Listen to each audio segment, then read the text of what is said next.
The province of Davao Oriental is one of Mindanao's hidden gems that boasts of bountiful natural resources, rich biodiversity, and a wealth in cultural heritage.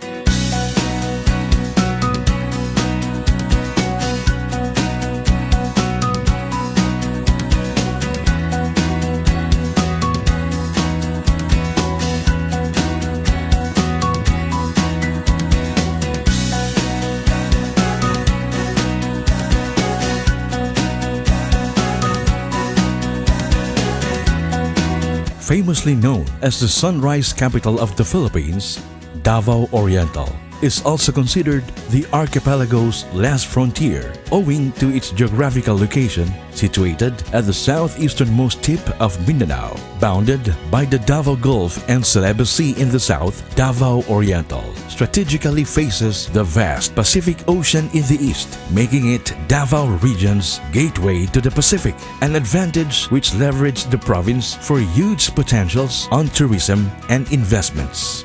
With a total land area of 5,164 square kilometers, Davao Oriental occupies 32.82% of the total land area in Davao region, making it the region's biggest province. And its long stretch of coastline, spanning about 513.2 kilometers, is considered the longest in the region.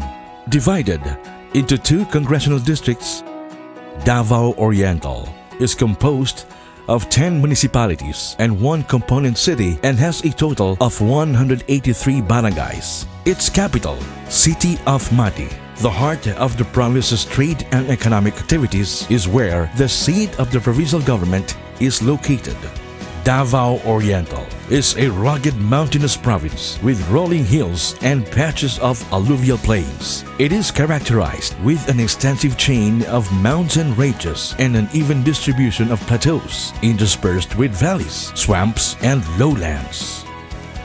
From ridge to reefs, the province is a treasure trove of wide selection of natural beauty spots such as majestic waterfalls, mystic lakes and rivers, refreshing hot and cold springs, white sand beaches, exciting diving and surfing sites, captivating and mysterious caves, and several exotic islands which are ideal destinations for retreats and entertainment.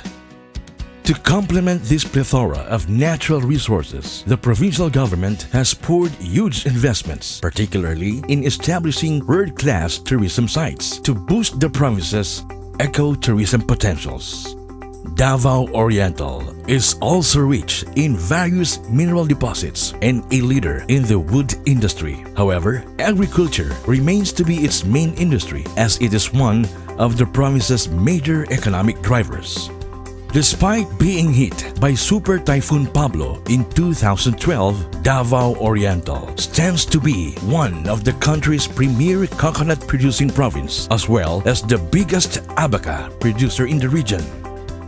With its suitable soil and climate, Davao Oriental is also a producer of other high-value crops such as cacao, oil palm, chili, rice, corn, banana, mango, and coffee.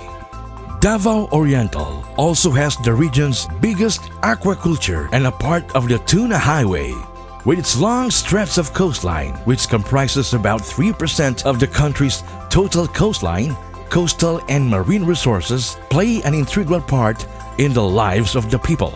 Davao Oriental's vast territorial water, estimated to cover 5,400 square kilometers, interspersed with coral reefs and mangrove areas.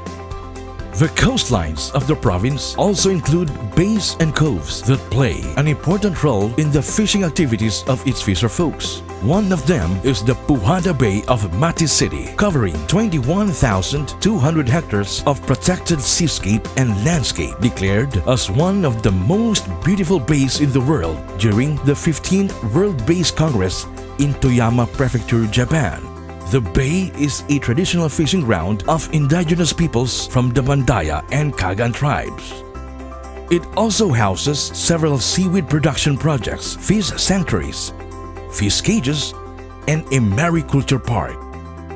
Aside from agriculture, livestock, and fishery, Davao Oriental is also teeming with rich biodiversity, endowed with lush forests, some of them considered critical habitats, especially for the highly endangered Philippine eagles. Davao Oriental is host to an extensive variety of biodiversity. Among them is Davao Oriental's crown jewel, the Mount Hamigitan Range Wildlife Sanctuary, the first and only site in Mindanao inscribed by the UNESCO to the World Heritage List, a critical habitat for a range of plants and animal species. The property houses terrestrial and aquatic habitats and includes threatened and endemic flora and fauna species. It also showcases a unique pygmy forest of century-old trees in ultramafic soil, while flourishing with natural wonders. Davao Oriental is also a haven of rich cultural heritage. The Mandaya tribe in ancestral domains, mostly in the uplands, and the Kaagan tribe in the Jamaa communities in the coasts of the province's two major groups of indigenous peoples. Strongly committed to their role as custodians of the land and the seas for the future generations, the IP communities play an active part in the preservation and conservation of these natural wonders that surrounds them, which have become an integral part of their rich culture, customs, and traditions.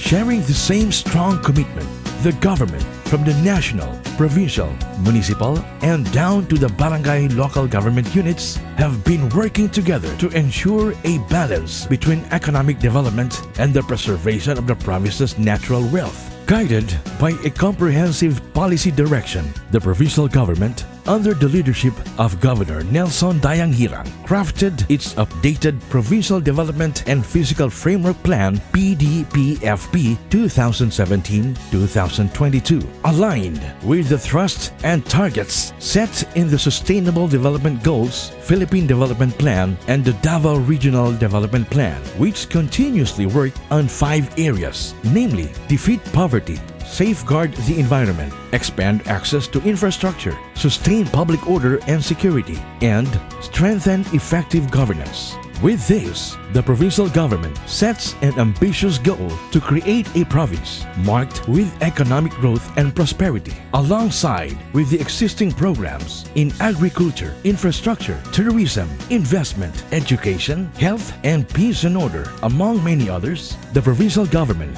through its enhanced cooperation and its flourishing partnerships with all development stakeholders, continue to pursue meaningful programs and strategic initiatives aimed at shaping communities with empowered citizens while unlocking opportunities inclusive of all sectors of society. All these initiatives are being pursued not only to build secured, peaceful, and conflict-resilient communities, foster an investment-conducive climate and progressive economy, but also to ensure a sustainable environment for the future generations.